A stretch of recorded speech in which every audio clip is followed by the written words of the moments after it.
ஒரு காலத்தில் பிரஷ்யா அப்படின்னு ஒரு தேசம் இருந்தது. இப்போ ஜெர்மனி இருக்குல்ல, இதோட பெரும்பகுதி ஒரு காலத்தில் பிரஷ்யாங்கிற பேரில் இருந்தது. அப்போ அதுக்கு அரசராக இருந்தவர் மகா ஃப்ரெடரிக், அதாவது ஃப்ரெடரிக் தி கிரேட் அப்படின்னு சொல்லுவாங்க. அந்த ராஜாவுக்கு ஒரு சந்தேகம். நாம் பல வகையான வரிகளை விதித்து வசூல் பண்ணுறோம், அப்படி பண்ணி வருமானம் குறைஞ்சிக்கிட்டே போகுதே, இதுக்கு என்ன காரணமாக இருக்கும்? இதுதான் அவருக்கு ஏற்பட்ட சந்தேகம். ஒரு சமயம் அந்த அரசர் தம்முடைய அமைச்சர்களையும் பிரபுக்களையும் தளபதிகளையும் கூப்பிட்டு ஒரு விருந்து வச்சார். விருந்து முடிஞ்சதும் அவங்கள பார்த்து இந்த சந்தேகத்தை கேட்டார். வரிகள் அதிகமாக விதித்து வருமானம் குறையறதுக்கு என்ன காரணம் அப்படின்னு கேட்டார். பல பேருக்கு இதுக்கு சரியாக பதில் சொல்ல தெரியல.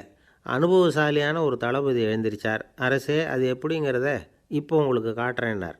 உடனே ஒரு பெரிய பனிக்கட்டி ஒன்றை தன்னுடைய கையில் எடுத்தார். அதை அப்படியும் எப்படியும் திருப்பி பார்த்தார். அப்புறம் அடுத்தவர்கிட்ட கொடுத்தார். அவரும் அதை அப்படியும் இப்படியும் திருப்பி பார்த்துட்டு அடுத்தபடியாக இருந்தவர்கிட்ட கொடுத்தார். இப்படியே இதை ஒவ்வொருத்தராக பார்த்துட்டு ஒவ்வொரு கையாக மாறி கடைசியில் மன்னர் கைக்கு போய் சேர்ந்தது. மன்னர் கைக்கு அந்த பனிக்கட்டி போய் சேர்ந்தப்போ அது கொஞ்சம் கொஞ்சமாக உருகி ஒரு பட்டாணி கடலை சைஸுக்கு ஆகிட்டுது. மன்னர் யோசனை பண்ணார், வரி அதிகமாக போட்டாலும் வந்து சேர்றது குறைவாக இருக்கிறதுக்கு என்ன காரணம் அப்படிங்கிறது அவருக்கு புரிஞ்சு போச்சு. காலம்தான் மாறிக்கிட்டு இருக்கே தவிர இந்த கையூட்டு வாங்குகிற பழக்கம் மாறினதாக தெரியல. இன்னொரு ராஜா இருந்தார். அவர் தன்னுடைய ராஜாங்கத்தில் லஞ்ச ஊழலே சுத்தமாக இருக்கக்கூடாது அப்படின்னு நினச்சார். அவர்கிட்ட பல்வேறு துறைகளுக்கும் பொறுப்பாக இருந்த பல பேரும் ரொம்ப சுத்தமாகவும் நேர்மையாகவும் இருந்தாங்க. ஒரே ஒருத்தர் மட்டும் எல்லார்கிட்டையும் லஞ்சம் வாங்கிட்டே இருந்தார். அவரை வேறு வேறு துறைகளுக்கு மாற்றி பார்த்தாரு. அந்த ராஜா என்னென்னமோ பண்ணி பார்க்குறாரு. எந்த வேலையை கொடுத்தாலும் அதுலேயும் லஞ்சம் வாங்கிறதுக்கு ஒரு வழியை உண்டு பண்ணிக்குவார் அந்த ஆள். ராஜாவுக்கு இது ஒரு பெரிய தலைவலியாக போட்டுது. இவர் என்ன பண்ணுறது, இவருக்கு என்ன வேலையை கொடுக்கறது, கொஞ்சம் கூட லஞ்சம் வாங்கிறதுக்கு சான்ஸே இல்லாத ஒரு வேலையை கொடுக்கணும் அப்படின்னு திட்டம் போட்டார். ஒரு நாள் அவருக்கு அந்த உத்தரவும் போட்டுட்டார். அதாவது அவருக்கு என்ன வேலைன்னா, கடற்கரையில் தான் அவருக்கு ஆஃபீஸ். அங்கேயே இருந்துக்க வேண்டியது. தினமும் எத்தனை கடல் அலை கரையில் வந்து மோதுது அப்படிங்கிறத கணக்கெடுத்து ராஜாவுக்கு தெரிவிக்க வேண்டியது. இதுதான் அவருக்கு வேலை. பேசாமல் அலையை எண்ணிட்டு உட்காந்துருக்கிட்டோம், அப்போவாவது அவர் லஞ்சம் வாங்குகிற சந்தர்ப்பம் இல்லாமல் போயிடும் அவருக்கு அப்படின்னு நினச்சார் ராஜா. இந்த ஆள் கடற்கரைக்கு போய் டியூட்டியில் ஜாயின் பண்ணிக்கிட்டார். ஒரே மாதத்தில் அங்கே சொந்தமாக ஒரு பிரம்மாண்டமான மாளிகை கட்டிவிட்டார். ராஜாவுக்கு இது பெரிய ஆச்சரியமாக போச்சு. அலையை என்ற வேலையில் அந்த ஆள் எப்படி பணம் சம்பாதிச்சார் அப்படின்னு விசாரித்து பார்த்தார் அக்கம் பக்கத்தில். அந்த ஆள் என்ன பண்ணியிருக்கிறாருன்னா, கடற்கரையில் போய் பொறுப்பை ஏற்றுக்கிட்ட உடனே அங்கே இருந்த மீனவர்கள்கிட்ட எல்லாம் இந்த கரையில் வந்து ஒரு நாளில் வந்து மோதுகிற அலைகள் எத்தனை அப்படின்னு கேட்டிருக்காரு. அது எப்படிங்க தெரியும்னு இருக்காங்க அவங்க. தினமும் அந்த எண்ணிக்கை தெரியணும். நம்ம ராஜாவுக்கு தினமும் அறிக்கை அனுப்பணும், டெய்லி ரிப்போர்ட்டு.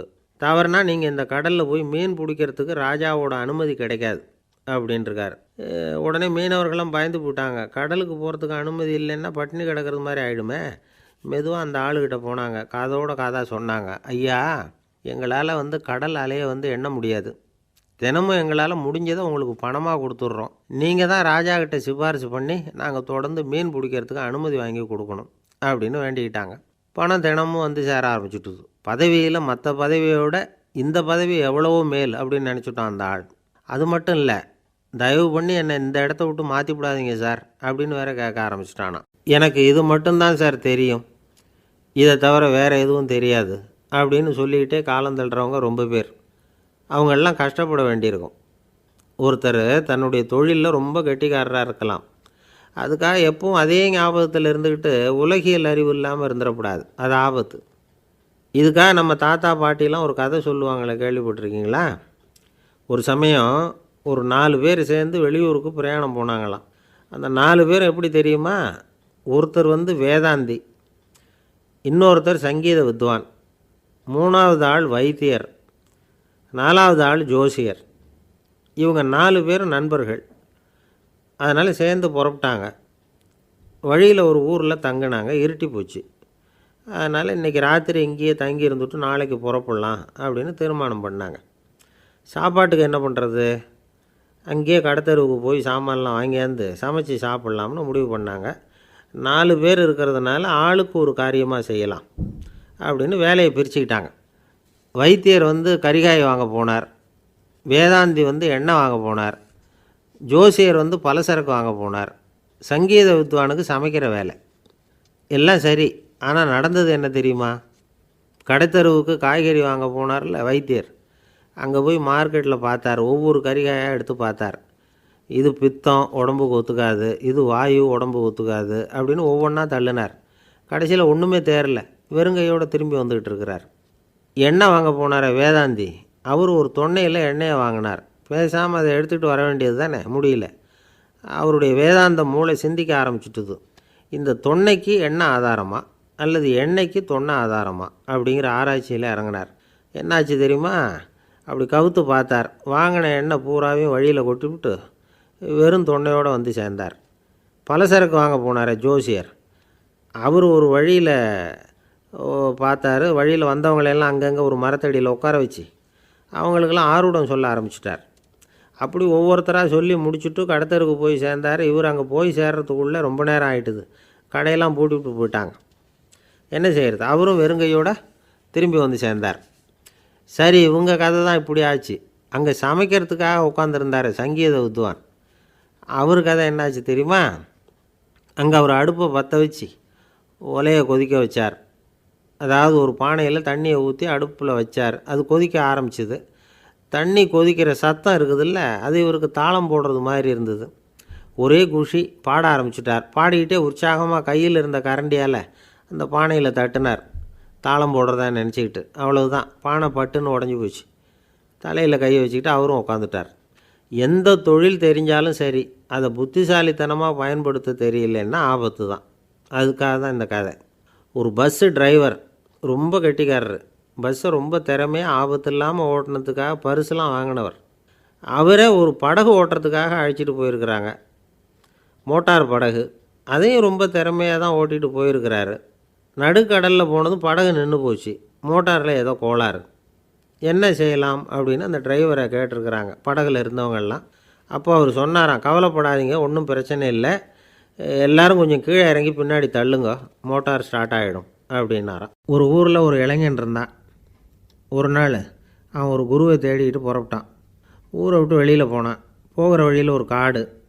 அந்த காட்டில் ஒரு மரத்தடியில் ஒரு பெரியவர் உட்காந்துருக்கிறார். அமைதியாக மௌனமாக அவர் அமர்ந்திருக்கிறார். இந்த பெரியவரை விசாரிக்கலாம், குருவை தேடி கண்டுபிடிக்கிறதுக்கு இவர் ஏதாவது ஒரு வழி சொல்லி கொடுப்பார் அப்படின்னு நினச்சிக்கிட்டு அவரை நெருங்கினான். ஐயா, எனக்கு ஒரு குரு தேவை, எங்கே கிடைப்பார்? அவரை எப்படி அடையாளம் கண்டுபிடிக்கிறது? அதை பற்றி ஏதாவது விவரம் சொன்னீங்கன்னா நான் கண்டுபிடிச்சிக்குவேன் அப்படின்ட்டுருக்கான். பெரியவர் நிமிர்ந்து பார்த்தார். தம்பி, அது ரொம்ப சுலபம். அவர் வயசானவராக இருப்பார், என்னை விட சுமார் 30 வயசு அதிகமாக இருக்கும். அவர் ஒரு மரத்தடியில் தான் உட்காந்துருப்பார் அப்படின்ட்டுருக்கான். சரிங்க பெரியவரே, அது என்ன மாதிரியான மரம், எப்படி இருக்கும் அப்படின்னு கேட்டிருக்கான். பெரியவர் அந்த விவரங்களையும் சொல்லியிருக்கிறாரு. அது மட்டும் இல்லை, சந்திக்கிற நாள், நேரம், வினாடி முதற்கொண்டு எல்லா விவரங்களையும் துல்லியமாக சொன்னாராம். இவ்வளவு விவரங்களை இவரால் எப்படி சொல்ல முடியுது அப்படின்னு இவனுக்கு ஆச்சரியம். இருந்தாலும் அந்த பெரியவர் கடைசியாக ஒரு விவரம் சொன்னார். அது என்ன தெரியுமா? எப்படியும் நீ அவரை சந்திக்கிறதுக்கு ஒரு 30 வருஷம் ஆகும் அப்படின்னு சொல்லிவிட்டாராம். ரொம்ப நன்றிங்க பெரியவரே அப்படின்னு சொல்லிவிட்டு அந்த இளைஞன் புறப்பட்டுருக்கான். இப்போ அவனுக்கு குரு பற்றின விவரம் எல்லாம் கிடச்சிட்டுது, சந்திக்கிற நேரமும் தெரிஞ்சுட்டுது. ஆனால் 30 வருஷம் அவரை தேடி அலைய வேண்டியிருக்குமே. அவன் தேட ஆரம்பித்தான். காடு மலை எல்லாம் சுற்றி அலைஞ்சான். பல வருஷங்கள் தேடினான், அழுத்து போயிட்டான். கடைசியில் அவனுக்கும் வயசாகிட்டுது. கடைசியில் தன்னுடைய சொந்த ஊருக்கே திரும்பி போய்கிட்டு இருந்தான். அங்கே ஒரு மரத்தடியில் அவன் தேடிக்கிட்டு இருந்த குருநாதர் கிடைச்சார். யார் அவருன்னா, 30 வருஷத்துக்கு முன்னாடி வழி சொல்லி கொடுத்தாருல அதே பெரியவர். அவருக்கு இப்போ 30 வயசு அதிகமாக இருந்தது. அதே மரம், அன்னைக்கு பெரியவர் சொன்ன அடையாளம் இப்போ பொருத்தமாக இருந்தது. இப்போ அந்த பெரியவர் சொன்னார், சரியாக வந்து சேர்ந்துட்டேன், வா, உனக்காக தான் நான் இவ்வளவு காலமும் காத்துக்கிட்டு இருந்தேன் அப்படின்னாராம். என்ன சொல்கிறீங்கன்றிருக்கான். 30 வருஷத்துக்கு முன்னாடி என்கிட்ட வந்தியே, அப்போவே என் காலம் வந்து முடிஞ்சு போயிருந்தது. அப்போவே என்ன உனக்கு அடையாளம் தெரியல, அதனால் இவ்வளவு காலம் உனக்காக காத்துட்ருக்கும்படி ஆகிட்டுது அப்படின்னாராம். ஐயா, அப்போவே நீங்கள் சொல்லியிருக்கலாமே, இதுதான் 30 வருஷம் கழித்து நீ சந்திக்க போகிற இடம், நான் தான் உன்னுடைய குரு அப்படின்னு சொல்லியிருக்கலாமே அப்படின்ட்டுருக்கான். அந்த பெரியவர் சிரிச்சுக்கிட்டே இதுக்கு பதில் சொன்னாராம். நான் எவ்வளவோ விவரமாக தான் சொன்னேன், நீ சரியாக புரிஞ்சிக்கல. காரணம், அப்போது நீ போதுமான அளவுக்கு பக்குவம் பெற்றிருக்கவில்லை, அதனால் புரியும் சக்தி இல்லாமல் போயிட்டுது. அப்போது 30 ஆண்டு காலம் நீ அலைஞ்சி தெரிஞ்சிருக்கிற, அது காரணமாக இப்போ உனக்கு அந்த பக்குவம் வந்துட்டுது, அதனால தான் அடையாளம் காண முடிஞ்சுது, நானே உன்னுடைய குரு அப்படின்னாராம். இதிலேருந்து என்ன தெரியுதுன்னா, ஆன்மீகத்தில் மாணவனாக சேர்றதுக்கு கூட ஒரு பக்குவத்தன்மை தேவைப்படுது. ஒரு பெரிய ஞானி, அவர்கிட்ட சீடனாக இருக்க ஒருத்தன் வந்தான், எதிரில் நின்னான். ஞானி அவனை வெகு நேரம் உற்று பார்த்தார். அப்புறம் சொன்னார், சீடனாக இருக்கிறது ரொம்ப சிரமம்னார். நான் தயாராக இருக்கிறேன்னா. அது இன்னமும் சிரமமாச்சே, இங்கே குருவாக இருக்கிறது மட்டுமே சுலபம் அப்படின்னாராம். அப்படின்னா நான் குருவாகவே ஆகிடுறேன் அப்படின்னானா. இது போலவே இந்த காலத்தில் கதை ஒன்று உண்டு. ஒரு பள்ளிக்கூடத்தில் வகுப்பு ஆசிரியர் மாணவனை திட்டிக்கிட்டு இருந்தார். டேய், நீ 100க்கு 10 மார்க்கு தான் வாங்கிக்கிட்டு இருக்க. இவ்வளவு மோசமாக நீ படித்தா கடைசியில் மாடு மேய்க்கிறது கூட லாய்க்கு இல்லாதவனா ஆகிடுவேன். அதுக்கப்புறம் என்ன செய்ய போகிறேன் அப்படின்னாராம். பையன் தலையை சொரிஞ்சிக்கிட்டே சொன்னானா, சார் அப்படின்னா ஒன்று செய்கிறேன் அப்படின்னானா. இவர் கேட்டிருக்கார், என்ன செய்ய போகிறேன்னு. வேறு என்ன சார், உங்களை மாதிரி ஒரு ஆசிரியர் ஆகிடுறேன் அப்படின்னானா. இமயமலை அடிவாரத்தில் ஒரு மடம். அங்கே ஒரு சன்னியாசி இருந்தார். அவர்கிட்ட ஒருத்தர் வந்தார். சுவாமி, ஆசையை உதற நினைக்கிறேன், முடியல, ஒட்டிக்கிட்டே வருது அப்படின்னாராம். இப்படி உட்கார, ஒரு கதை சொல்கிறேன் அப்படின்னு சொல்லி அவர் சொல்ல ஆரம்பித்தாராம். அவர் சொன்ன கதை என்னென்னா, ஒரு ஊரில் ஒரு ஆள் இருந்தான். அவன் பேர் குப்புசாமி. அவன்கிட்ட எப்பவும் ஒரு பழைய தொப்பி இருக்கும், விடவே மாட்டான். அதனால் அவனை எல்லோரும் தொப்பி சாமி அப்படின்னு தான் கூப்பிடுறது வழக்கம். ஒரு புது தொப்பி வாங்கிக்கப்படாதாப்பா அப்படின்னு நண்பர்கள்லாம் சொல்லி பார்த்தாங்க. பணத்துக்கு எங்கே போவேன் அப்படின்னு விட்டானான். பணம் வச்சுருக்கான், செலவு பண்ண மனசு வரல. மகா கஞ்சன். பழைய பாட்டில்கள்லாம் வாங்கி விற்றுக்கிட்டு இருந்தான். அப்படி ஒரு தடவை பழைய கண்ணாடி சாமான்களை ஏலத்தில் எடுத்தப்போ அதில் ஒரு அருமையான சென்ட்டு பாட்டில் கிடச்சிது. உடனே ஒரு ஐடியா பண்ணான். அந்த சென்ட்டை சின்ன சின்ன பாட்டில்களில் அடைச்சி ஜன்னல் ஓரமாக அடுக்கி வச்சுட்டான். அதை விற்றா நிறைய பணம் கிடைக்குமே. அதனால் இதுக்கு இடையில் ஒரு நாள் அவன் அப்படியே உட்காந்துருந்தான். அந்த நேரம் நண்பன் வந்தான். ஏண்டா, உன் பழைய தொப்பியை மாற்றப்படாதா? ஊரில் எல்லோரும் கேலி பேசுகிறாங்களே ஒன்று தொப்பி சாமின்னு அப்படின்னு சொல்லி கேட்டிருக்கான். இந்த சென்ட்டு பாட்டில் விற்றதும் பணம் வரும், அதுக்கப்புறம் பார்க்கலாம் அப்படின்னு நானா. இவன் சரி வா, நீச்சல் குளத்துக்கு போயிட்டு வருவோம் அப்படின்னு கூப்பிட்ருக்கான் நண்பன். 2 பேரும் போனாங்க. அதே நேரம் அந்த ஊர் நீதிபதியும் அங்கே குளிக்க வந்தாராம். அவர்கிட்ட இருந்தது விலை வசந்த ஒரு புது தொப்பி. அதை அங்கே இருந்த ஸ்டாண்டில் மாட்டிவிட்டு குளிக்க போனார். இதுக்கிடையில் குப்புசாமி குளிச்சுட்டு வந்தான். அவனுடைய பழைய தொப்பியை காணலை. அந்த புது தொப்பியை பார்த்தா இது நண்பனுடைய வேலை தான் அப்படிங்கிறதாக புரிஞ்சுக்கிட்டு அதை எடுத்து மாட்டிகிட்டு வந்துட்டான். நீதிபதி குளிச்சுட்டு வந்து பார்க்குறாரு, தொப்பியை காணும். போலீஸில் புகார் கொடுத்தார். அவங்க தேடினாங்க. ஒரு மூலையில் பழைய தொப்பி கிடச்சிது. அடடா, இது நம்ம குப்புசாமியோட தொப்பி இல்லையா அப்படின்னு நானா ஒருத்தன். உடனே அவன் வீட்டுக்கு தேடிட்டு போயிருக்காங்க. அங்கே போய் பார்த்தா புது தொப்பி அங்கே இருக்குது. உடனே அவனுக்கு 1000 ரூபா அபராதம் போட்டாங்களாம். அவன் பணத்தை கட்டிவிட்டு ரொம்ப எரிச்சலோடு வீட்டுக்கு வந்தான். பழைய தொப்பி கண்ணில் பட்டுது. மறுபடியும், உன்னால் தானே எனக்கு 1000 ரூபா நஷ்டம் அப்படின்னு சொல்லி அதை எடுத்துக்கிட்டு அப்படி போயிருக்கான். அந்த ஊர் குளத்தில் வீசி எரிஞ்சிட்டு வந்துட்டான். அது மீன் பிடிக்கிற ஒருத்தன் கையில் சிக்கிச்சு. அவன் வர்ற வழியில் அதை எடுத்து வேகமாக வீசி எறிஞ்சான். அது நேராக குப்புசாமி வீட்டு ஜன்னல் வழியாக உள்ளே இந்த சென்ட்டு பாட்டில்கள் மேலே விழுந்து எல்லாம் உடஞ்சி நொறுங்கி போச்சு. குப்புசாமி பார்த்தான். தோட்டத்தில் ஆழமாக ஒரு குழியை வெட்டினான். அந்த தொப்பியை போட்டான், மூடிவிட்டான். இதை அடுத்த வீட்டுக்காரன் பார்த்தான். ஏதோ புதையல் தான் வச்சுருக்கான் போல இருக்குன்னு நினச்சான். போலீஸில் போய் புகார் கொடுத்துட்டான். மறுபடியும் போலீஸ் குழியை தோண்டினாங்க. பழைய தொப்பி மறுபடியும் வெளியில் வந்தது. எல்லோரும் சிரிக்கிறாங்க. அன்னைக்கு ராத்திரியே அந்த தொப்பியை எடுத்துக்கிட்டு நேராக புறப்பட்டான். ஒரு கல்லில் அதை சேர்த்து கட்டி குடிநீர் தொட்டி இருக்கும்ல, அதில் போட்டுட்டு வந்துட்டான். இனிமேல் என்ன பண்ணும் பார்ப்போன்னு. ஒரு நாள் திடீர்னு குழாயெல்லாம் அடைப்பட்டு போச்சு. மாநகராட்சி அலுவலர்கள் என்னன்னு பார்த்தா அந்த பழைய தொப்பி குழாயை அடைச்சிக்கிட்டு இருக்குது. இது குப்புசாமியோட தொப்பிங்கிறது தான் எல்லாருக்கும் தெரியுமே. உடனே குடிநீரை பாழாக்கணத்துக்காக குப்புசாமிக்கு கோர்ட்டு 2500 ரூபா அபராதம் போட்டுவிட்டுது. அதையும் கட்டிவிட்டு வெளில வந்தான். கடைசியாக முடிவு பண்ணான். ஒரு நெருப்பு குச்சியை கிழிச்சான். தொப்பியை கொளுத்தினான். எரிஞ்சுது. எடுத்து வெளில எரிஞ்சான். கொஞ்ச நேரத்தில் தீ அணைப்பு படம் வந்துட்டுது. ஆமாம், இவன் எடுத்து எரிஞ்சது வெளியில் விழுந்து வீட்டு கூரையே பற்றிக்கிட்டு எரிய ஆரம்பிச்சுட்டுது. அவனோட பணத்தாசையும் அதோடு சேர்ந்து எரிஞ்சு போச்சான். இப்படி ஒரு கதை. இந்த கதையை சொல்லி முடித்தார் அந்த இமயமலை அடிவாரத்தில் இருந்த சன்னியாசி. இப்போ அந்த குப்புசாமி எங்கே இருக்கிறான்னு கேட்டார் எதிரில் இருந்தவர். இதோ உன் எதிரிலே இருக்கிறான், நான் தான் அந்த குப்புசாமி அப்படின்னாரான் அந்த சன்னியாசி. அந்த குப்புசாமிகிட்ட இருந்தது மாதிரி ஒரு பழைய தொப்பி நம்ம ஒவ்வொருத்தர்கிட்டையும் உண்டு. அதை எப்படி தொலைக்கிறதுன்னு தெரியாமல் தடுமாறிக்கிட்டு இருக்கிறோம். அது என்ன தொப்பிங்கிறீங்களா? அதுதான் நம்மை சூழ்ந்திருக்கிற மாயை அப்படிங்கிறார் சுவாமி சின்மயானந்தர். மெய்ஞானம் கிடைக்கிறப்போ மாயை எரிஞ்சு போகும் அப்படிங்கிறது அவருடைய கருத்து. நம்மால் ஒருத்தர் வேகமாக ஓடி வந்தார். காலில் மாட்டியிருந்த பழைய செருப்பு 2ஐயும் ஆவேசமாக தூக்கி ஒரு கிணத்துல போட்டுட்டு வெறுங்காலோடு நடந்து வந்துக்கிட்டு இருக்கிறார். ஏன் அப்படி பண்ணீங்க அப்படின்னு கேட்டோம். அந்த செருப்புக்கு சொந்தக்காரன் வந்து பின்னாடி வந்துக்கிட்டு இருக்கிறான், அதனால் அப்படி பண்ணேன் அப்படிங்கிறார் இவர். காசியில் இருக்கிற கடவுள் காசி விஸ்வநாதர், அங்கே இருக்கிற தேவி காசி விசாலாட்சி. இவங்க 2 பேரும் ஒரு நாள் பேசிக்கிட்டு இருந்தப்போ கடவுள் சொன்னார், இந்த மனிதர்களை நாம் ரொம்பவும் நம்பிக்கையோடு தான் படைச்சிருக்கிறோம், இருந்தாலும் அவங்களுக்கு தான் நம்பிக்கை இல்லை, எதுலேயும் ஒரு உண்மையான நம்பிக்கை இல்லாமல் வாழ்ந்துக்கிட்டு இருக்கிறாங்க அப்படின்னார். என்ன அப்படி சொல்கிறீங்க? அதோ பாருங்கள், எவ்வளவு பேர் காசியை தேடிட்டு வந்து கங்கையில் குளிச்சுக்கிட்டு இருக்கிறாங்க, அவங்களெலாம் நம்பிக்கை இல்லைன்னா இவ்வளவு தூரம் தேடிட்டு வந்து இங்கே குளிப்பாங்களா அப்படின்னு நாங்கள் தேவி. சரி, அதை சோதித்து பார்க்கலாம் அப்படின்னு 2 பேரும் முடிவு பண்ணிக்கிட்டாங்க. உடனே ஒரு திட்டம் போட்டாங்க. அது எப்படின்னா, நாம் 2 பேருமே பக்தர்கள் மாதிரி உருவத்தை மாற்றிக்கிட்டு கங்கை கரைக்கு போக வேண்டியது.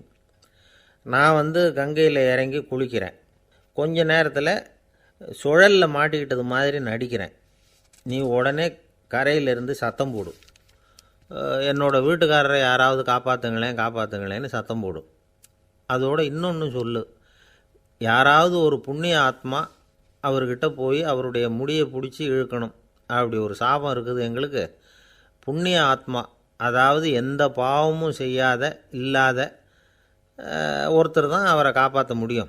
அப்படிப்பட்டவங்க யாராவது வெள்ளத்தில் குதித்து என்னுடைய கணவரை காப்பாற்றுங்கோ அப்படின்னு நீ சத்தம் போடு, கூச்சல் போடு, என்ன நடக்குதுன்னு பார்க்கலாம் அப்படின்னார் கடவுள். சரின்னு சொல்லி 2 பேருமா சாதாரண பக்தர்கள் மாதிரி கங்கை கரைக்கு வந்து சேர்ந்தாங்க. அவர் இறங்கி குளித்தார். திட்டம் போட்டது மாதிரியே சுழலில் மாட்டிக்கிட்டது மாதிரி கத்துனார். கரையில் இருந்த அந்த அம்மா, ஐயோ என் கணவரை காப்பாற்றுங்களேன், யாராவது காப்பாற்றுங்களேன்னு கத்துனாங்க. பல பேர் ஓடி வந்தாங்க. உடனே இவங்க, பாவம் இல்லாத புண்ணிய ஆத்மா ஒருத்தரால் தான் என்னுடைய கணவர் காப்பாற்றப்படணுங்கிறது விதி, அப்படி ஒரு சாபம் இருக்குது, அதனால் புண்ணிய ஆத்மா யாராவது அவர்கிட்ட போய் அவர் முடியை பிடிச்சி தூக்குனா அவரை காப்பாற்றி போடலாம் அப்படின்னாங்க. இவங்க இப்படி சொன்னதும் எல்லோரும் திகைச்சு போய் நின்றுட்டாங்க. ஒவ்வொருத்தருக்கும் அவங்க செஞ்ச பாவம்லாம் ஒவ்வொன்றா ஞாபகத்துக்கு வர ஆரம்பிச்சுட்டுது. சரி, இதுக்கு நாம் லாயக்கு இல்லை அப்படின்னு சொல்லி ஒதுங்கி போக ஆரம்பிச்சிட்டாங்க எல்லாம். இந்த சமயத்தில் யாரோ ஒருத்தர் வேகமாக ஓடி வந்தார், ஆற்றுல குதித்தார். அவர்கிட்ட போனார், முடியை பிடிச்சார், தூக்குனார், அவரை காப்பாற்றி கரைக்கு கொண்டுட்டு வந்துட்டார். அப்படி காப்பாற்றின அந்த ஆளை இவங்க 2 பேரும் தனியாக கூப்பிட்டுக்கிட்டு ஒரு மண்டபத்துக்கு வந்துட்டாங்க. வந்து விசாரிக்கிறாங்க. நீ யாரப்பா அப்படின்னு கேட்குறாங்க. ஏதும் தெரியாத மாதிரி. நான் இந்த ஊர் அன்ன சத்திரத்தில் வேலை செய்கிற ஒரு சமையல்காரன் அப்படிங்கிறார். நீ வந்து கங்கையில் குளிக்கிறது உண்டான்னு கேட்டிருக்காங்க. நான் இந்த ஊர்லேயே தான் இருக்கிறேன், இருந்தாலும் தினமும் கங்கையில் குளிக்கிறதில்ல, எப்போவாவது ஒரு நாள் அங்கே குளிப்பேன் அப்படின்னார். கங்கையில் மூழ்கி எழுந்திரிச்சா பாவம்லாம் தொலையும்னு சொல்கிறாங்க. அப்படி இருக்கிறப்போ அங்கே இன்றைக்கி கங்கையில் குளிச்சுக்கிட்டு இருக்கிறவங்கெல்லாம் தங்களை வந்து புண்ணிய ஆத்மாவா நினைக்கல. கங்கையில் குளிக்காத நீ உன்னை வந்து புண்ணிய ஆத்மாவா நினச்சி என்னை காப்பாற்ற வந்திருக்கிற, அது எப்படி அப்படின்னு கேட்டார். அதுக்கு அந்த ஆள் சொல்கிறான், கங்கையில் குதித்ததுக்கு அப்புறம் தானே உங்களை காப்பாற்ற போகிறோம், அப்படி குதிக்கும் பொழுது என்னுடைய பாவம்லாம் போயிருக்கும்ல, நான் புண்ணிய ஆத்மாவாக ஆயிருப்பேனே, அதனால தான் துணிஞ்சு வந்து உங்களை காப்பாற்றினேன் அப்படின்னா. கடவுளும் தேவியும் அவனுக்கு வந்து காட்சி கொடுத்தாங்களாம். இப்படி ஒரு கதை உண்டு. அதாவது கங்கையில் குளிச்சுக்கிட்டு இருக்கிறவங்களுக்கே தங்களுடைய பாவம் போகுங்கிற நம்பிக்கை பரிபூர்ணமாக இல்லை, குளிக்காத ஒருத்தனுக்கு அந்த நம்பிக்கை இருந்தது. அதனால் அவனால் கடவுளை பார்க்க முடிஞ்சது. கடவுளை வந்து நாமளும் பார்க்க முடியுமா முடியாதா அப்படிங்கிற குழப்பம்லாம் நமக்கு வேண்டியதில்லை. நம்பிக்கையோடு வாழணுங்கிற உண்மையை மட்டும் இந்த கதையிலேருந்து புரிஞ்சுக்கிட்டால் போதும். ஏன்னா இந்த கதையை கேட்டுட்டு ஒரு நண்பன் குதர்க்கமாக ஒரு கேள்வி கேட்டான். ஏன் சார், கங்கையில் குளித்தா பாவம் போயிடும்னு சொல்கிறீங்களே, நான் எனக்கு வேண்டாத ஒருத்தனை அழைச்சிட்டு போய் கங்கையிலேயே தள்ளி விட்டுட்டு அதுக்கப்புறம் அங்கேயே முழுக்க போட்டுட்டு நான் செஞ்ச பாவத்தை வந்து அதுலேயே கழுவி விட்டுட்டு மறுபடியும் உங்ககிட்ட வந்துடுறேன்னு வச்சுக்கோங்க, நீங்கள் என்னை வந்து புண்ணிய ஆத்மான்னு ஏற்றுக்குவீங்களா அப்படிங்கிறான். ஆள் கொஞ்சம் ஆசைந்தான், நம்மளே அங்கே அழைச்சிட்டு போனாலும் போயிடுவான். வாழ்க்கையில் சில சந்தர்ப்பங்களில் நாம் வந்து சில அவமானங்களை சந்தித்தே தீர வேண்டியிருக்கு. என்ன பண்ணுறது, காலம் அப்படி. அவமானப்படுறவங்க உடனே அடங்கி போய்டுறது தான் உலக வழக்கம். அவமானப்பட்டால் உடனே சீறி எழறவங்களும் உண்டு. ஆனால் அதையே ஒரு சவாலாக எடுத்துக்கிட்டு முன்னுக்கு வர்றவங்களும் சில பேர் இருக்கிறாங்க. அவங்க ரொம்ப அபூர்வம். இன்றைக்கி மனோதத்துவ நிபுணர்கள்லாம் என்ன சொல்கிறாங்க தெரியுமா? அவமானப்பட்டுட்டா உடனே அடங்கி போயிடக்கூடாதான். அதையே ஒரு சவாலாக எடுத்துக்கிட்டு மனசில் ஒரு வைராக்கியத்தோடு முயற்சி பண்ணினா வாழ்க்கையில் எல்லாரும் முன்னேறலாமா. அவமானங்கிறத நாம் வைராக்கியமாக மாற்றிக்கணும். அதுதான் வெற்றிக்கு வழி. ராமர் இந்த பூமியில் பிறந்ததே ஒரு வைராக்கியத்தினால தான் சார் அப்படின்னார் ஒருத்தர். எப்படிங்க அது அப்படின்னு கேட்டேன். அவர் சொன்னார், தசரதருக்கு ராமர் குழந்தையாக பிறக்கணும், அப்போ தான் இங்கே இருக்கிற கஷ்டங்கள்லாம் நீங்கும் அப்படின்னு சர்வ லோகமும் எதிர்பார்த்துக்கிட்டு இருக்குது. ஆனால் அவர் எப்போ பிறப்பார் அப்படின்னு யாருக்கும் தெரியல. அந்த காரியம் சீக்கிரம் நடக்கணுமே, அதுக்கு என்ன பண்ணுறது? நாரதர் வந்தார் ஒரு நாள் தசரதரை தேடி. தசரதா, உனக்கு ஒரு செய்தி தெரியுமான்னு ஆரம்பித்தார். அவர் எப்பவும் இப்படித்தானே ஆரம்பிக்கிறது வழக்கம். என்ன விஷயம்னு கேட்டார் தசரதர். தசரதா, நீ அடிக்கடி உன்னோட தேரில் ஏறிக்கிட்டு தேவலோகத்துக்கு போகிற, அங்கே போகிற வர்ற எல்லாம் பண்ணிகிட்ருக்க, எல்லாம் சரி. தேவலோகத்துலேயும் உன்னை நல்லபடியாக தான் வரவேற்கிறாங்க. தேவேந்திரன் உன்னை பிரியமாக அழைச்சிட்டு போய் தன்னுடைய அரியாசனத்திலேயே தனக்கு பக்கத்திலேயே உட்கார வைக்கிறான். நீயும் சந்தோஷமாக உட்காந்து பேசிவிட்டு வந்துடுற. ஆனால் நீ இங்கே வந்ததுக்கு அப்புறம் அங்கே என்ன நடக்குது தெரியுமா உனக்கு அப்படின்னாரான் நாரதர். என்ன நடக்குது எனக்கு ஒன்றும் தெரியலையே அப்படின்னாரான் தசரதர். நாரதர்கிட்ட கிட்டத்தில் கேட்டிருக்கார், கொஞ்சம் சொல்லுங்கள் என்னது அப்படின்னு. அவர் நெருங்கி வந்தாரான் நாரதரும். மெதுவாக அவர் காதோட காதாக சொன்னாராம். அதாவது நம்ம பாஷையில் சொல்லப்போனால் பற்ற வைக்கிறார். நீ அங்கே தேவேந்திரங்கிட்ட உட்காந்து பேசிவிட்டு வந்த பிறகு நீ அங்கே உட்காந்துருந்த அரியாசனத்தை தண்ணி ஊற்றி கழுவி சுத்தப்படுத்துகிறாங்க. நீ என்ன அந்த அளவுக்கு சுத்தம் இல்லாத ஆளா? தினம் குளிக்காமையாக இருக்கிற அப்படின்னாராம். தசரதருக்கு இது ரொம்ப அவமானமாக போயிட்டுது. அப்படியே செய்கிறாங்க அப்படின்னாராம். ஆமாம், நீ வேணும்னா நான் சொல்கிறது உண்மையாக இல்லையா அப்படின்னு சோதனை பண்ணி பார்த்துக்கோ அப்படின்னாரான் நாரதர். உடனே தசரதர் இதுக்காகவே புறப்பட்டு தேவலோகம் போனார். அங்கே வழக்கம் போலவே இவரை கூப்பிட்டு உட்கார வச்சு பேசிக்கிட்டு இருந்தான் தேவேந்திரன். கொஞ்ச நேரம் பேசிக்கிட்டு இருந்துட்டு சரி நான் கிளம்புறேன்னு புறப்பட்டார். சரி, அவனும் வாசல் வரைக்கும் வழி அனுப்பி வச்சுட்டு உள்ளே போயிட்டான்.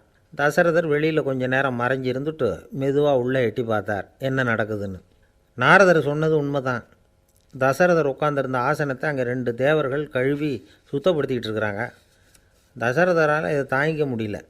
அவருக்கு ரொம்ப அவமானமாக போச்சு. நேராக கிடுகிடுன்னு தேவேந்திரங்கிட்டே போனார். நான் உட்காந்துருந்த இருக்கையே சுத்தம் பண்ணுறியே, நான் என்ன அந்த அளவுக்கு பாவியா அப்படின்னு கேட்டார். ரொம்ப கோபமாக கேட்டார்.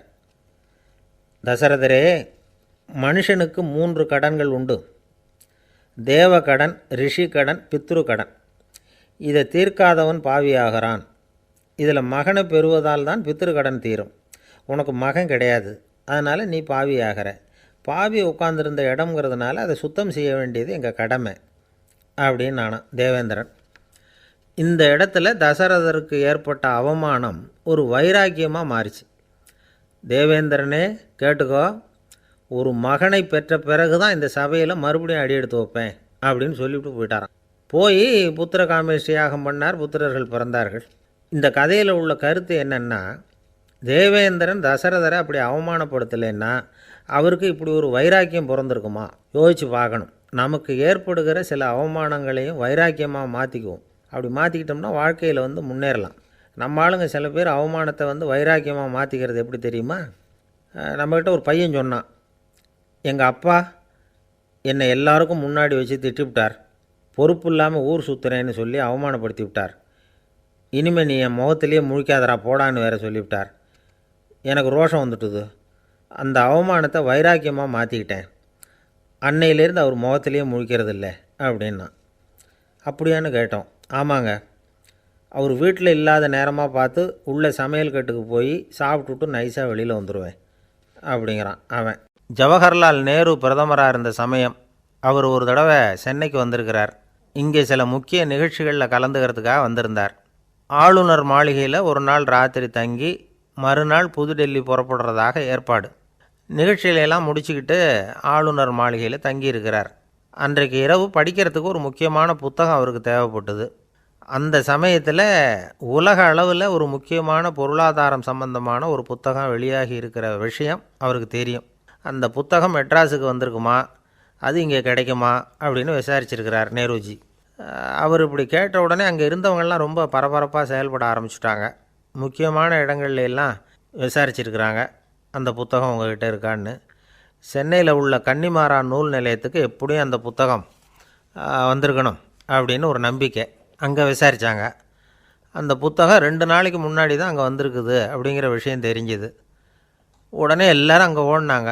அவங்களுக்கு இன்னொரு சந்தேகம், புத்தகம் வந்திருக்கு சரி, அது இந்த சமயத்தில் வேறு யாரும் படிக்கிறதுக்கு எடுத்துகிட்டு போயிருக்கக்கூடாதே அப்படிங்கிற சந்தேகம் இருந்தாலும் மனசுக்குள்ளே ஒரு தைரியம். இப்படி ஒரு புத்தகம் வெளிவந்திருக்கிற விஷயமே நேருஜி சொல்லி தான் நமக்கே தெரியும். அதுவும் இல்லாமல் உலக பொருளாதாரம் சம்பந்தமான ஏதோ ஒரு புத்தகம் அது. அதை போய் இந்த நேரத்தில் அவ்வளவு ஆர்வமாக யார் எடுத்துகிட்டு போயிட போகிறாங்க அப்படிங்கிற தைரியம். இந்த தைரியத்தோடு அந்த நூல் நிலையத்துக்கு ஓடினாங்க. புத்தகத்தை தேடினா அது கிடைக்கல, யாரோ எடுத்துகிட்டு போயிருக்கிறாங்க. நேருவுக்கு மட்டுமே தெரிஞ்சிருந்த அந்த புத்தகம் பற்றின விஷயம் சென்னையில் வேறு ஒருத்தருக்கும் தெரிஞ்சிருக்குது. உடனே எல்லோரும் பரபரப்பாக அந்த அதுக்குன்னு இருக்கிற ரிஜிஸ்டர் இருக்குல்ல, பதிவேடு, அதை புரட்டி பார்க்குறாங்க யார் எடுத்துகிட்டு போகிறாங்கன்னு தெரிஞ்சுக்கிறதுக்காக. எடுத்துகிட்டு போனவங்க அதில் கையெழுத்து போட்டிருப்பாங்கல்ல, அதை பார்த்து யாருன்னு தெரிஞ்சுக்கலாம் அப்படிங்கிறதுக்காக தான் அதை புரட்டுறாங்க.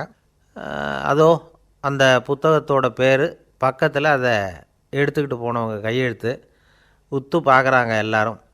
அதில் போட்டிருக்குது பேர் CN அண்ணாதுரை அப்படின்னு எழுதியிருந்தது. அவர் தான் பேரறிஞர் அண்ணா. நேரு படிக்க விரும்பின ஒரு புத்தகத்தை அதே நேரம் படிக்க விரும்பின இன்னொரு தலைவர் இவர். படிக்கிறதுல அவருக்கு இருந்த ஆர்வத்தை நாம் தெரிஞ்சுக்கணும்னா அதுக்கு எவ்வளவோ சம்பவங்கள் இருக்குது. கடைசி காலத்தில் அவர் அடையாறு மருத்துவமனையில் படுத்திருக்கிறார். அவருக்கு ஒரு முக்கியமான அறுவை சிகிச்சை செய்ய வேண்டியிருக்குது அவசரமாக. அமெரிக்காவிலேருந்து டாக்டர் மில்லர் வந்திருக்கிறார். அவர்கிட்ட கேட்குறார், டாக்டர் நாளைக்கே அறுவை சிகிச்சை செய்ய போகிறீங்களா அப்படின்னு. ஆமாங்கிறார் டாக்டர் மில்லர். நாளைக்கு மறுநாள் செஞ்சுக்கிறேனே அப்படின்னாரான் அண்ணா. ஏன் ஏதாவது நாள் பார்க்குறீங்களான்னு கேட்டிருக்கார். இல்லை, ஒரு புத்தகத்தை படிச்சுக்கிட்டு இருக்கிறேன், அதை நாளைக்குள்ளே முடிச்சிருவேன், அதுக்கப்புறம் நான் இறந்தாலும் கவலை இல்லை அப்படின்னாரான் இவர். அவர் தான் அறிஞர் அண்ணா. சங்ககால நூல்கள்லேருந்து சமீபத்தில் வந்த நூல்கள் வரைக்கும் எல்லாம் அவர் படிச்சிருக்கிறார். ஒரு திருமண விழாவில் அவர் பேசும்பொழுது சொன்ன விஷயம் இது. சங்க காலத்தில் காதலியை மணக்க விரும்புகிறவனுக்கு அவனுடைய தந்தை வீர சோதனைகள்லாம் வைப்பார். போய் புலிப்பல் கொண்டுக்கிட்டு வா, அப்போ தான் என் பொண்ணை கொடுப்பேன் அப்படின்னு சொல்லுவார். காதலன் உடனே காட்டுக்கு போவான், ஒரு புலியை கொன்று அதனுடைய பல்லை கொண்டுக்கிட்டு வருவான். அதை வீர பதக்கத்தில் பதிச்சு அவனுக்கு மாமனார் சூட்டுவார் கல்யாண சமயத்தில். இப்போலாம் காதலன் கிட்ட அப்படி சொல்ல முடியாது. இப்போலாம் காதலன்கிட்ட காட்டுக்கு போய் புலிப்பல் கொண்டுக்கிட்டு வான்னு யாராவது சொன்னால் புலி தான் மாப்பிள்ளையாக வந்து சேரும் அப்படின்னார். ஒரு கடைக்கு போனேன், 5 ரூபா பணத்தை எடுத்து கொடுத்தேன். ஒரு தினசரி பத்திரிகையை கேட்டேன். அவர் உடனே அங்கே அடுக்கி வச்சுருந்த பத்திரிகையில் ஒன்று எடுத்து என் கையில் கொடுத்தார், வாங்கிக்கிட்டேன். மீதி பணத்தை எடுத்தார், அதையும் என் கையில் கொடுக்கணும்ல, கொடுக்கல. எதிரில் இருந்த பலகையில் வச்சு எடுத்துக்க சொன்னார். எப்பவும் அவர் அப்படி தான் பண்ணுவார். நானும் எடுத்துக்கிட்டு வந்துடுவேன். இவர் ஏன் இப்படி பண்ணுறாருங்கிறது எனக்கு ரொம்ப நாளாக ஒரு சந்தேகம். ஒரு நாள் அவர்கிட்டயே இதை கேட்டுவிட்டேன், ஏங்க நீங்கள் உங்கள் கடைக்கு வந்து பொருள்கள் வாங்குறவங்களுக்கு நீங்கள் பாக்கி சில்லறையை கொடுக்குறப்போ பலகையில் வச்சு விட்றீங்க, கையில் கொடுக்க மாட்டேங்கிறீங்களே, ஏன் அப்படின்னு கேட்டேன். காசை கையில் கொடுத்தா நம்மக்கிட்ட இருக்கிற லட்சுமி போயிடுவா சார் அப்படின்னார். அதாவது பணம் செலவாயிடும் அப்படின்னு அர்த்தமா. இன்னொரு நண்பர், அவர் ஒரு நாள் வழக்கத்துக்கு மாறாக ரொம்ப சோகமாக உட்காந்துருக்கிறார். ஏங்க என்னாச்சு, ஏன் இப்படி கப்பலே கவிழ்ந்தது மாதிரி உட்காந்துருக்குறீங்க அப்படின்னு கேட்டேன். கப்பலே கவிழ்ந்திருந்தா கூட நான் இப்படி கவலைப்பட மாட்டேன் சார், வேறு ஒன்று நடந்து போச்சுன்னார். என்னன்னு கேட்டேன். என் உச்சந்தலையில் பல்லி ஒன்று விழுந்துட்டுதுன்னார். அதுக்காகவா இப்படி அப்படின்னு ஆச்சரியப்பட்டேன். ஆமாங்க, பல்லி உச்சந்தலையில் விழுந்தால் பலன் என்னன்னு பஞ்சாங்கத்தில் பார்த்தேன், மரணம்னு போட்டிருக்கு அப்படின்னு சொல்லிவிட்டு அவர் தொடர்ந்து கவலைப்பட ஆரம்பிச்சிட்டார். இப்படியும் ஒருத்தர், என் கூட வேலை பார்க்குற ஒருத்தர் எப்படி தெரியுமா, தினமும் வலது காலை வச்சு தான் ஆஃபீஸுக்கு உள்ளே நுழைவார். என்றைக்காவது தவறுதலாக இடது காலை வச்சு உள்ளே வந்துட்டார்னா அன்னைக்கு பூரா மனசு சங்கடப்படுவார், எந்த வேலையும் சரியாக ஓடாது. கேரம் போர்டு ஆடுற ஒருத்தர் எப்போ ஆட உட்காந்தாலும் ஸ்ட்ரைக்கரை கை தவறி கீழே விழுற மாதிரி பண்ணி அதுக்கப்புறம் அதை எடுத்துக்கிட்டு ஆட உட்காருவார். ஏன்னா எப்போவும் ஒரு தடவை நிஜமாகவே அது கை தவறி கீழே விழுந்திருக்குது, அன்னைக்கு பிரமாதமாக ஜெயிச்சுட்டார். உடனே ஒரு முடிவுக்கு வந்துட்டார், கை தவறுனா லாபம் அப்படின்னு. அதுக்கப்புறம் அதையே பழக்கமாக்கிக்கிட்டார்.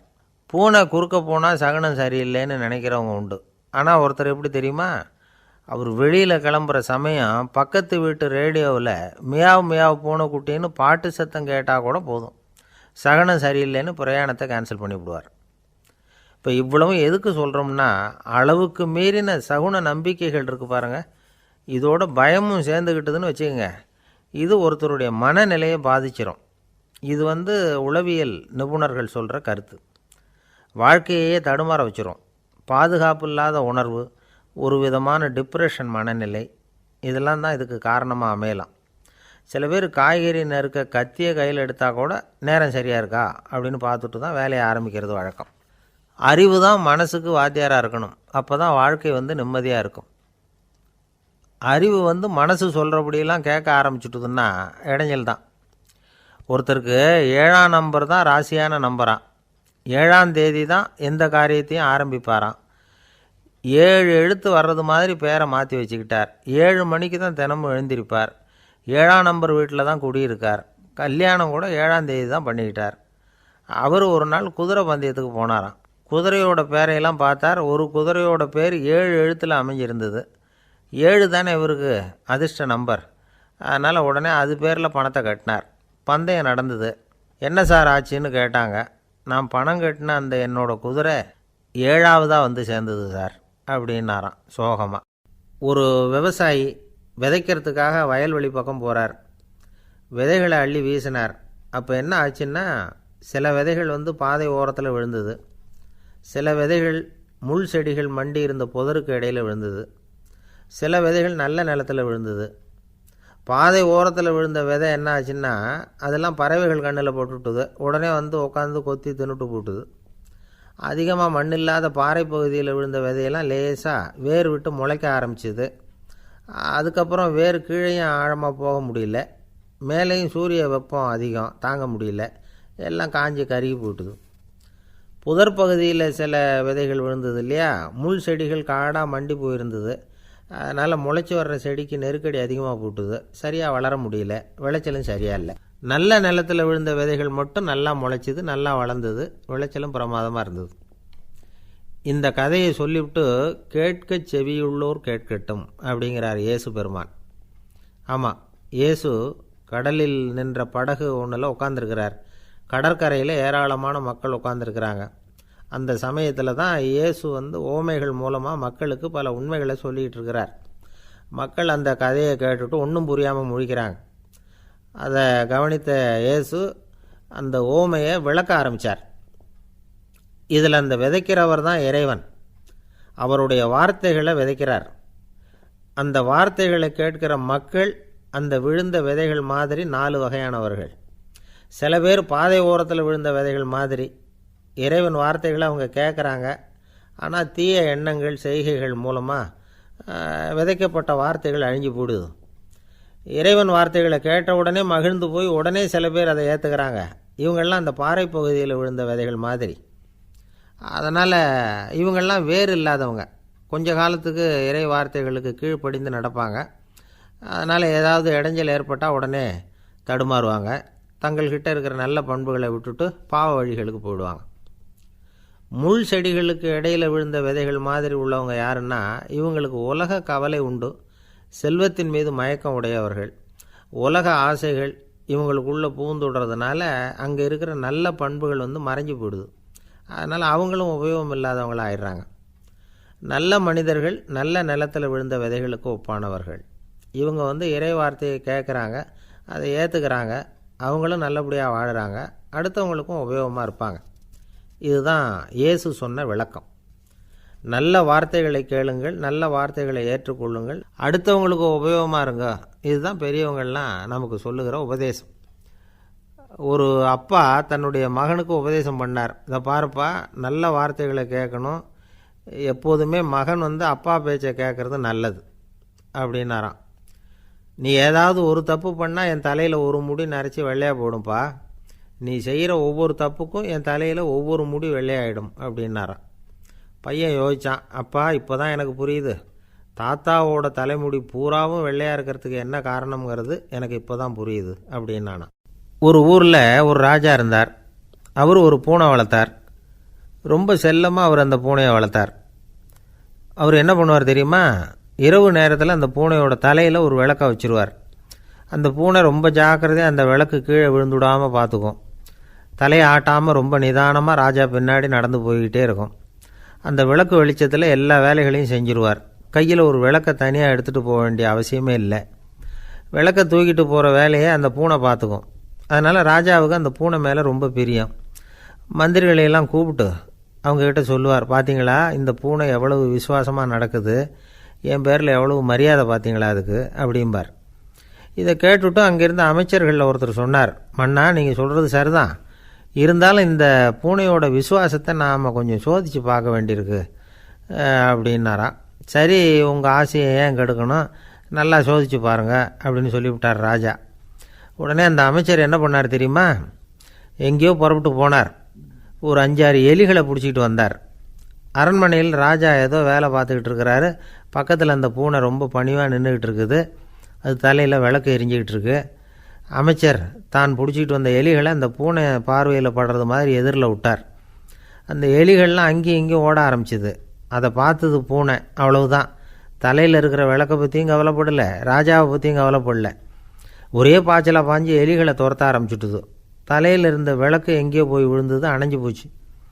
இருட்டில் ராஜா தடுமாற ஆரம்பிச்சுட்டார். இந்த சமயத்தில் அந்த அமைச்சர் மறுபடியும் விளக்கை ஏற்றினார். வெளிச்சம் வந்தது. அதுக்கப்புறம் அந்த அமைச்சர் பேசினார், அரசே, பூனையோட விசுவாசத்தை பார்த்தீங்களா, எலி அது கண்ணில் படுற வரைக்கும் தான் விசுவாசமாக இருந்தது. அது மாதிரி எலியை பார்த்ததும் எல்லாத்தையும் விட்டுட்டு அதை துரத்த ஆரம்பிச்சுட்டு பார்த்தீங்களா, தான் அந்த பூனையை பற்றி நினச்சது தப்புங்கிறது அதுக்கப்புறம் தான் அந்த ராஜாவுக்கு புரிஞ்சுதான். சரி, இப்போ எதுக்கு இந்த கதையெல்லாம் அப்படிங்கிறீங்களா, இந்த பூனை மாதிரி தான் நம்ம மனசும். மனசை எவ்வளவு தான் பயிற்சி கொடுத்து பக்குவமாக வச்சுருந்தாலும் பார்க்குறதுக்கு பரமசாது மாதிரி தான் இருக்கும். பார்க்க வேண்டியதை பார்த்துட்டுதுன்னா பாஞ்சிரும். இந்த பூனை மாதிரி புலன் இன்ப பொருள்கள் கிட்டாத வரைக்கும் மனம் அடங்கி இருக்கிறது மாதிரி தான் தெரியும். கொஞ்சம் வாய்ப்பு கிடைச்சாலும் அது குதிக்க ஆரம்பிச்சிடும், தப்பு பண்ண ஆரம்பிச்சிடும். பெரிய பெரிய முனிவர்கள் வாழ்க்கையில் நடந்த வீழ்ச்சி இதை தான் நிரூபிக்குது. புலன்களின் ஆற்றல் அதிகம், அதனால் மனக்கட்டுப்பாடு பயிற்சிகளில் ரொம்ப எச்சரிக்கையாக இருக்கணுங்கிறார் சுவாமி சிவானந்தர். மது பழக்கத்தையே விட்டுவிட்டேன்னு உறுதியாக இருப்பான். கடை கண்ணில் பட்டுவிட்டதுன்னா கால் அவனை கேட்காமலே இழுத்துக்கிட்டு உள்ளே போயிடும். இதுதான் மனசுங்கிறது. அதுதான் அந்த ராஜா வளர்த்த பூனை. நம்மால் ஒருத்தன் அந்த ராஜா பூனை தலையில் விளக்க வச்சது மாதிரி இவன் தன்னுடைய தலையிலேயே ஒரு விளக்கை ஏற்றி வச்சுக்கிட்டு என்னத்தையோ தேட ஆரம்பித்தான். தேடிக்கிட்டு இருக்கிறான். தலையை ஆட்டாமல் நிதானமாக நடந்து ரொம்ப நேரமாக தேடிகிட்டு இருக்கிறான். அந்த சமயம் அங்கே வந்த ஒருத்தர், என்னத்தை தேடுறீங்கன்னு கேட்டார். அதுதான் மறந்து போச்சு அப்படின்னு இழுத்தான். சரி, கொஞ்சம் இப்படி உட்காருங்க, ஞாபகம் வந்ததும் தேட ஆரம்பிக்கலாம் அப்படின்னார் அவர். இவன் கொஞ்ச நேரம் உட்காந்து யோசித்தான். அப்புறம் திடீர்னு எழுந்திரிச்சான். ஞாபகம் வந்துட்டுதுன்னா. என்னன்னு கேட்டார். எங்கள் வீட்டில் இருந்த விளக்கை எங்கே வச்சேன்னு தெரியல, அதை தான் தேடிக்கிட்டு இருக்கிறேன், ஏற்றி வைக்கலாம்னு பார்க்குறேன் அப்படின்னா. ஒரு ராஜா இருந்தார். நாடு பூராவும் நிறைய மரங்களை நட்டு வளர்க்கணுங்கிறது அவரோட ஆசை. தானே அதுக்கு முன்மாதிரியாக இருக்கணும்னு நினச்சார். அரண்மனையை சுற்றி மரங்களை நட்டு வளர்த்தார். இதை பார்த்துட்டு ஜனங்களும் அவங்கவுங்க வீட்டை சுற்றி மரக்கன்றுகளை நட்டு வளர்த்தாங்க. கொஞ்ச காலத்தில் ஊர் பூரா பசுமையாக மாறிச்சு. எல்லாருக்கும் சந்தோஷமாக இருந்தது. இது ஒரு பக்கம் இருக்கட்டும். இப்போ நான் சொல்ல போகிற கதை வேறு. அதாவது அந்த ராஜா ஒரு நாள் தன்னுடைய அரண்மனையை சுற்றி இருக்கிற விதவிதமான மரங்களை எல்லாம் போய் பார்த்தார். எப்படி இருக்கிறீங்க அப்படின்னு ஒவ்வொரு மரத்துக்கிட்டையும் விசாரித்தாராம். எந்த மரமும் சந்தோஷமாக இருக்கிறதா தெரியல. அதுக்கும் மனசில் ஒரு குறை. முதல்ல ஆலமரத்துக்கிட்ட போனார். அது சொல்லிச்சு, மண்ணா, நான் நல்லா பெருசாக வளர்ந்துருக்கிறேன், அடர்த்தியாக இருக்கிறேன், கிளையெல்லாம் 4 பக்கமும் நல்லா படர்ந்து தான் இருக்குது, இருந்தாலும் எந்த பிரயோஜனமும் இருக்கிறதா தெரியல எனக்கு. என்னுடைய பழம்லாம் ரொம்ப சின்னதாக இருக்குது, என் கண்ணுக்கு சரியாக புறப்பட மாட்டேங்குது. நான் இருக்கிற சைஸுக்கு என்னுடைய கிளையில் இருக்கிற பழம்லாம் எவ்வளோ பெருசாக இருக்கணும், அது இத்தினூண்டு இருக்கிறது எனக்கு பெரிய அவமானமாக இருக்குது. இப்படி இங்கே நின்றுக்கிட்டு இருக்கிறதே ரொம்ப கூச்சமாக இருக்குது. ஒரு நல்ல புயல் வந்ததுன்னா பேசாமல் சாஞ்சு விடலாமான்னு பார்க்குறேன் அப்படின்னு புலம்புது ஆலமரம். சரி இருக்கட்டும்னு நினச்சிக்கிட்டு ராஜா அடுத்தபடியாக ஒரு அத்தி மரத்துக்கிட்ட போனார். அதுவும் புலம்ப ஆரம்பிச்சுட்டுது. நான் கூட பெரிய மரம் தான், இல்லை இலையெல்லாம் அழகாக தான் இருக்குது, பழம் அழகாக இருக்குது, இருந்தாலும் உள்ள விஷயம் இல்லையே, அத்தி பழத்தை புட்டு பார்த்தா அத்தனையும் சொத்தை அப்படின்னு பழமொழியே உண்டாயிட்டுதே, இப்படி ஒரு கெட்ட பேரோடு நான் இருக்கணுமா அப்படின்னு புலம்புது அது. சரி இது இருக்கட்டும் அப்படின்னு சொல்லி அடுத்தபடியாக வேப்ப மரத்துக்கிட்ட போனார். அது தன்னுடைய வேதனையை வெளியிட்டது. எனக்கு எவ்வளவோ மருத்துவ குணங்கள்லாம் இருக்கிறதா சொல்லிக்கிறாங்க, இருந்தாலும் என்ன பிரயோஜனம்? என்னுடைய பழத்தை மனிதர்கள் யாரும் விரும்பி சாப்பிட்றது இல்லையே அப்படின்னுது. ராஜா அடுத்தாப்புல இருந்த ஒரு பனை மரத்துக்கிட்ட போனார். நான் நல்லா உயரமாக தான் வளர்ந்துருக்கிறேன், மற்ற மரங்கள்லாம் என்னை வந்து அண்ணாந்து தான் பார்க்கணும், இருந்தாலும் என்கிட்ட நிழலுக்காக யாரும் வந்து ஒதுங்கிறது இல்லையே அப்படின்னுது. என்ன இது எல்லா மரமும் இப்படி திருப்தி இல்லாமல் இருந்துக்கிட்டு இருக்குதே அப்படின்னு நினச்சிக்கிட்டே ராஜா அடுத்தபடியாக அங்கே இருந்த ஒரு பைன் மரத்துக்கிட்ட போனார். அழகாக உயரமாக பசுமையாக தான் இருந்தது, ஆனால் பழமோ பூவோ கிடையாது. அதை நினச்சி அது வருத்தப்பட்டுக்கிட்டு இருக்குது. ஓக் மரம் அது ஒன்று நின்றுட்டு இருந்தது. அது என்ன சொல்லிச்சுன்னா, இலை உதிர் காலத்தில் என் மேலே இருக்கிற எல்லா இலைகளும் உதிர்ந்து போடுது, முடி கொட்டின மனிதர்கள் மாதிரி மொட்டையாக நான் நிற்க வேண்டியிருக்குது, என்ன வாழ்க்கை இது அப்படின்னு சொல்லி அழுத்துக்கிட்டது. சரி புளிய மரம் என்ன சொல்லுது பார்ப்போம்னு அதுக்கிட்ட போனால், என்னுடைய நிழலில் யாருமே தங்க மாட்டாங்க, உடம்புக்கு சூடுன்னு ஒதுங்கி போயிடுவாங்க, அடிமரத்தை பார்த்தீங்கன்னா பட்டையெல்லாம் உறிஞ்சி பார்க்குறதுக்கே கேவலமாக இருப்பேன் அப்படின்னுது அது. முருங்கை மரம் என்ன சொல்லிச்சு தெரியுமா, என்னுடைய இலை காயெல்லாம் சாப்பிட்றவங்களுக்கு சத்து கொடுக்கறது வாசவந்தான், ஆனால் என் உடம்புல சத்தே கிடையாது, கொஞ்சம் வேகமாக காற்று அடிச்சதுன்னா முறிஞ்சி விழுந்துடுறேன், என்ன வாழ்க்கை இது அப்படின்னு சொல்லி அது வருத்தப்பட்டது. ராஜா யோசனை பண்ணார், என்ன இது மரங்கள் வந்து பூமியின் வரங்கள்னு சொல்கிறோம், மழை பெய்யறதுக்கு அதுதான் காரணம், பூமி செழிப்பாக இருக்கிறதுக்கும் அதுதான் காரணம், வீடு கட்டுறதுக்கு மரம், நாற்காலி செய்ய உபயோகப்படுத்துறதுக்கும் அதுதான் உபயோகப்படுது, மனுஷனுக்கு வேண்டிய ஆகாரங்களையும் கொடுக்குது, இப்படிலாம் இருந்தும் எல்லா மரமும் நிம்மதி இல்லாமல் இருந்துக்கிட்டு இருக்குதே அப்படின்னு நினச்சார். அப்போது அங்கே இருந்த ஒரு மகிழ மரம் அவர் கண்ணில் பட்டுது. அந்த மரம் மட்டும் கொஞ்சம் நிம்மதியாக மகிழ்ச்சியாக இருக்கிறது மாதிரி தெரிஞ்சுது. உடனே ராஜா அதுக்கிட்ட போனார். உனக்கு மனசில் எதுவும் குறை இல்லையான்னு கேட்டார். இல்லை, நான் சந்தோஷமாக தான் இருக்கேன்னு அந்த மகிழ மரம். அப்படியான்னு ஆச்சரியமாக கேட்டார் ராஜா.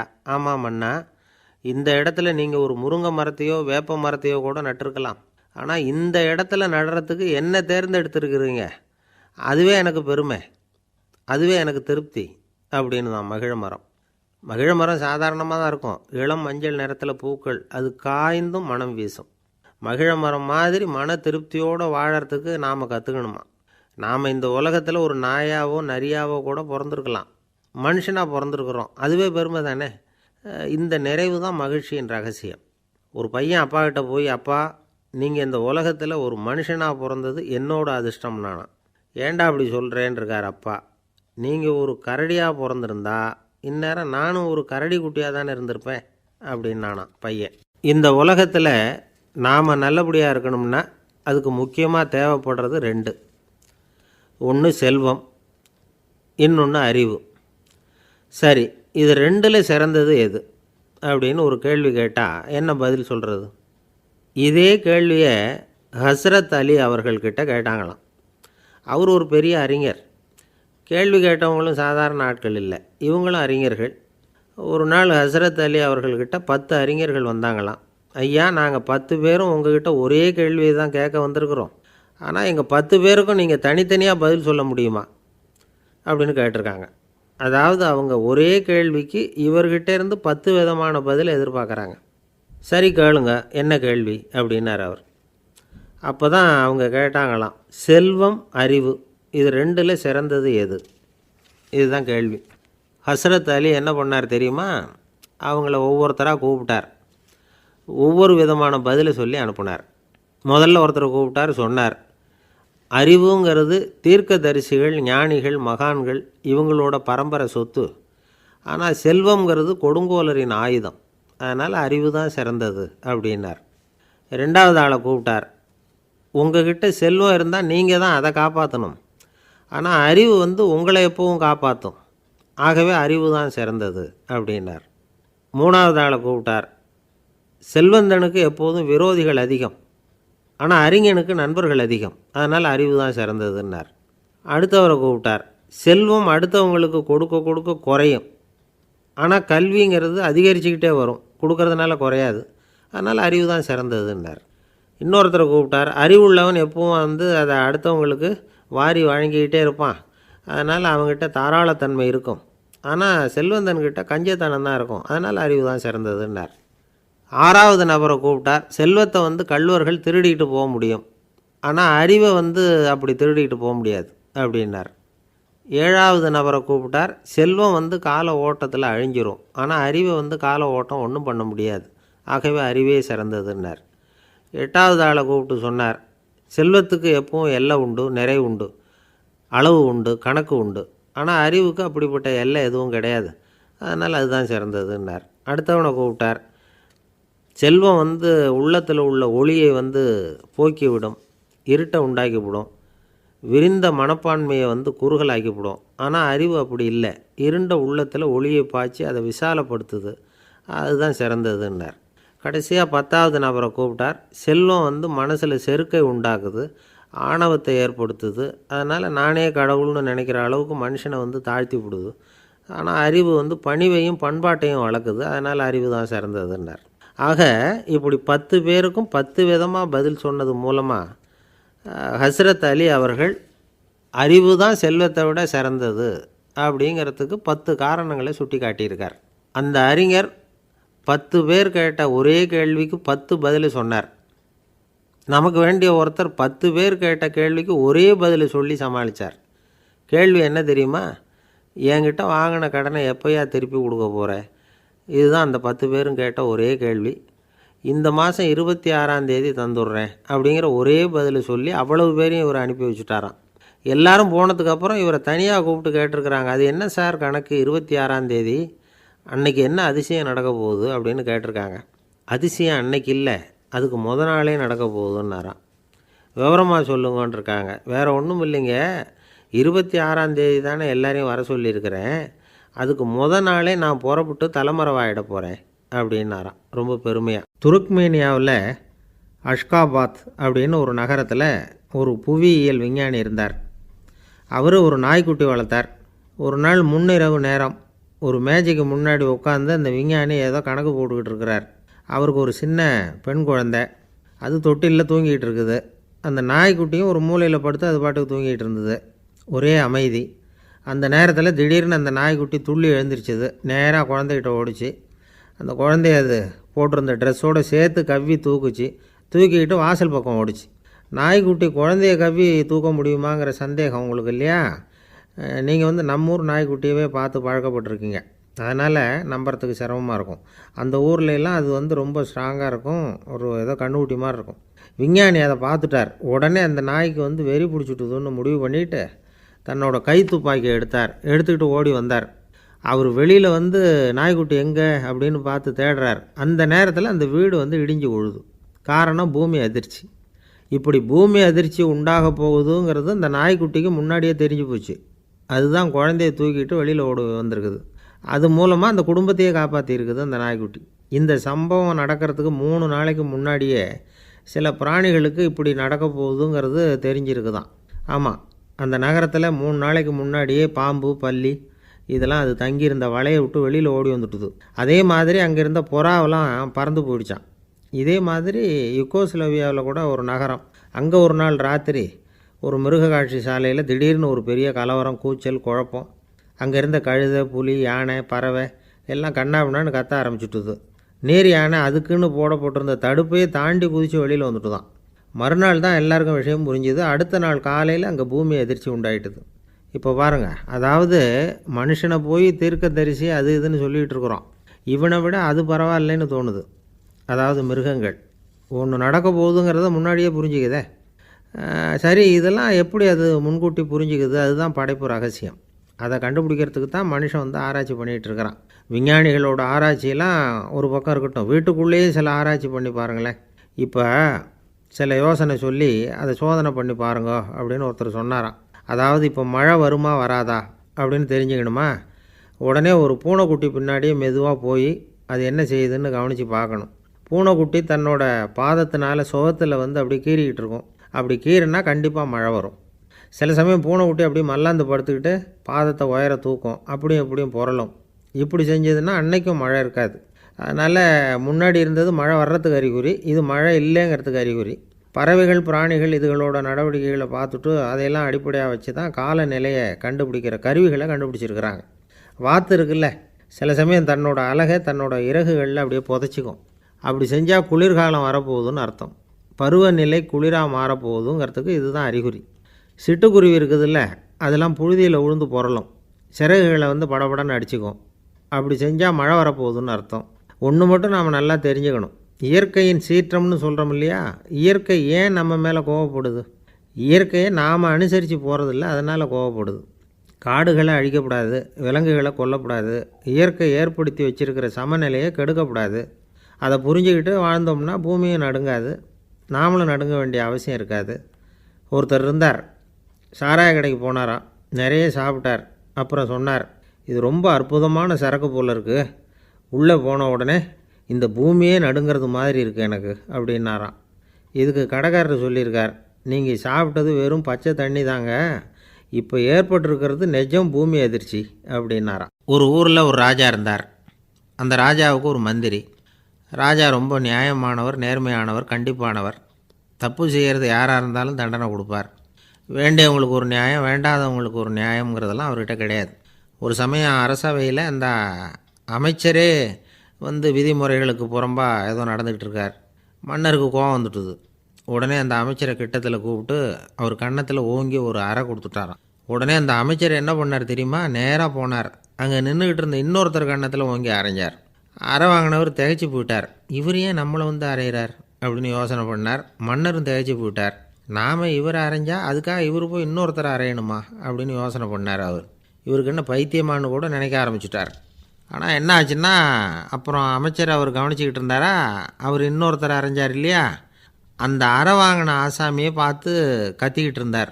யார்? அமைச்சர். ஏன்பா என்கிட்ட அறையை வாங்கிக்கிட்டு இப்படி விவரம் இல்லாமல் நின்றுக்கிட்டு இருக்கிறியே, நான் உனக்கு கொடுத்ததை நீ வேறு யாருக்கிட்டையாவது கொடுத்துரு அப்படின்னார். உடனே அந்த ஆள் பார்த்தான், தனக்கு அடுத்தபடியாக நின்றுக்கிட்டு இருந்தவனை ஓங்கி ஒரு அறை அரைஞ்சான்.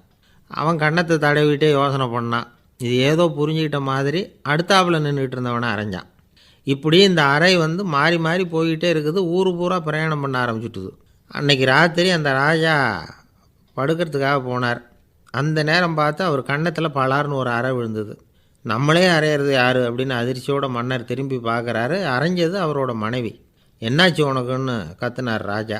உங்களுக்கு தெரியாதா, ஊர் பூரா ஒருத்தர் மாற்றி ஒருத்தர் மூலமாக இந்த அறை வந்து பிரயாணம் பண்ணிட்டு வருது அப்படின்னாங்க அந்த அம்மா. அப்படின்னா ஆரம்பித்த இடத்துக்கே வந்துட்டுதா அப்படின்னாராம் மன்னர். என்ன சொல்கிறீங்கன்னு கேட்டிருக்காங்க. இவர் விவரத்தை சொன்னாராம்.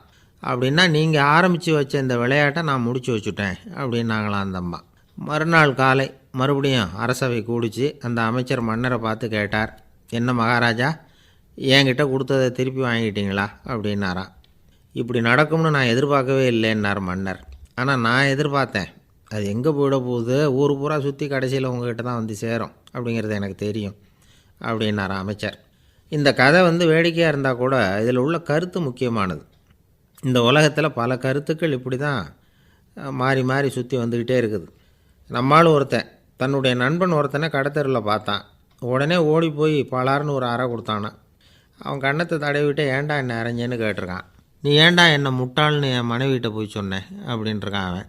உன்னை ஒரு முட்டாள்னு சொன்னதுக்காகவா நீ என்னை அரைஞ்சே அப்படின்னு கேட்டிருக்கான் இவன்.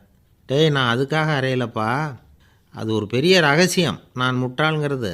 அந்த ரகசியத்தை நீ வந்து ஏன் எங்கள் வீட்டில் போய் சொன்னேன், அதுக்காக தான் அரைஞ்சேன் அப்படின்னு நானும் அவன். பக்தின்னு சொல்கிறோம் இல்லையா, அது வந்து 3 வகைப்படும் அப்படிங்கிறார் ஒரு பெரியவர்.